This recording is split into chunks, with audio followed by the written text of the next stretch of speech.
संतोषी माता को सुख और संतुष्टि की देवी माना जाता है। पुराणों के अनुसार उनके पिता श्री गणेश और माता रिद्धि सिद्धि है।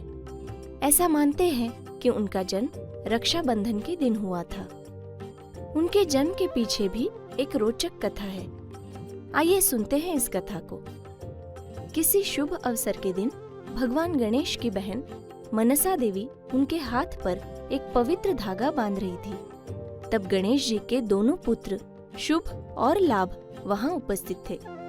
उन्होंने देखा कि उस धागे को बांधने पर उनके पिता श्री गणेश जी ने अपने बहन को ढेर सारे उपहार दिए। उन दोनों को ये सब बड़ा आश्चर्यजनक लगा और उन्होंने अपने पिता से इस बारे में पूछा। तब गणेश जी ने बताया कि ये धागा भाई और बहन के अटूट बंधन का प्रतीक है, जो उनके रिश्ते को दृढ़ करता है। तब दोनों बेटों ने श्री गणेश के सामने ये इच्छा व्यक्त की कि उन्हें भी एक छोटी बहन चाहिए जो उन्हें ये धागा बांधे। तब गणेश जी ने अपनी दिव्य शक्तियों से एक सुंदर कन्या का निर्माण किया। उस कन्या ने उन दोनों पुत्रों के हाथ पर पवित्र धागा बांधा। उन दोनों ने अपनी बहन को कोई बहुमूल्य तोहफा नहीं दिया, बल्कि तोहफे में गुड़ और चने दिए। उनकी बहन ने भी बिना किसी संकोच संतुष्टि के साथ उस तोहफे का स्वीकार किया। उनके इसी स्वभाव के कारण उन्हें संतोषी नाम से संबोधित किया जाने लगा।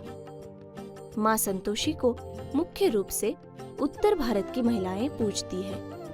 भारतवर्ष की कई सारी महिलाएं उनका 16 शुक्रवार का व्रत इस विश्वास के साथ करती है कि माँ उनके जीवन में सुख संतुष्टि लाएगी।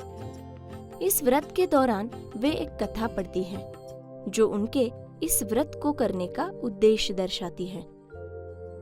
पुरातन काल में एक वृद्ध महिला हुआ करती थी, जिनका छोटा पुत्र कुछ काम न करता, इसलिए सभी उससे और उसकी पत्नी के साथ घर में दुर्व्यवहार करते।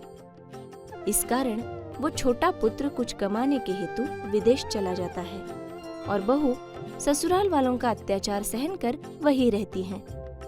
परंतु मानते हैं कि जब बहू माँ संतोषी का व्रत करती है तो उनके जीवन में समृद्धि आने लगती है तथा परिवार वाले भी उसे और उसके पति से अपनी गलती के लिए माफी मांगते हैं और उनका स्वीकार करते हैं। शुक्रवार के दिन महिलाएं सुबह जल्दी उठकर अपने घर को साफ करती हैं, फिर स्नान कर अपने आप को पवित्र करती है और फिर माँ के पूजन की शुरुआत करती है। सबसे पहले माँ की प्रतिमा को स्थापित किया जाता है।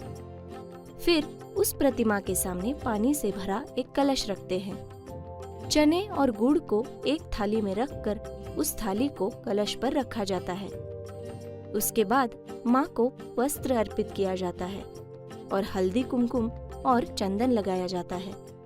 फिर माँ की प्रतिमा को फूलों से सजाया जाता है और उन्हें नारियल अर्पण करते हैं। फिर घी का दिया प्रज्वलित कर सुगंधित धूप जलाए जाते हैं। इसके बाद हाथ में गुड़ और चने लेकर माँ संतोषी की कथा का पठन करते हैं। कथा समाप्त होने पर माँ की आरती गाते हैं। हाथ में रखे गुड़ और चने को गौमाता को खिलाया जाता है। कलश पर रखे गुड़ और चने सभी को प्रसाद के तौर पर बांटते हैं। कलश में रखे पानी को घर में छिड़कते हैं और बचे जल को तुलसी माँ को अर्पण किया जाता है। इस दिन व्रती के घर में खट्टी चीजों का सेवन वर्जित होता है और इस तरह पूरी श्रद्धा के साथ माँ संतोषी का व्रत किया जाता है।